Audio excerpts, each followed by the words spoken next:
So ayan guys, half boil muna natin yung gulay. So ayan guys, magluluto tayo ng stir fry. So ito yung mga gulay.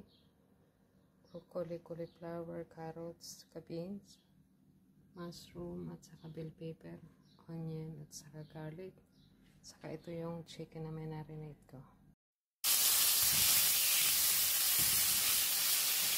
So i-prito muna natin itong chicken.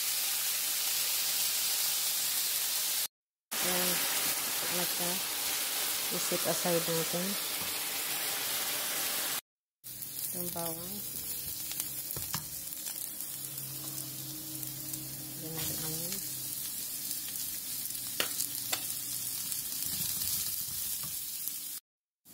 Ilagay na natin sa itong gulay.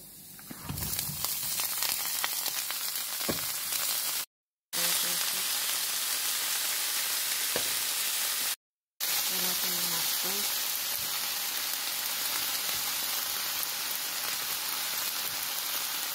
Ilagay natin itong chicken cubes na tinunaw ko sa pinainit na tubig. So, ilagay na natin.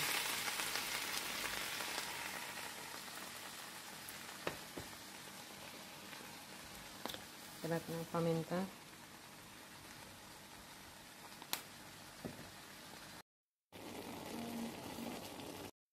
So, now we put the chicken that we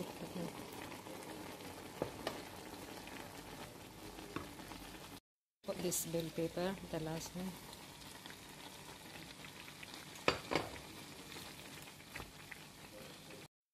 Ngayon ilalagay na natin itong cornstarch. So, pampalapot.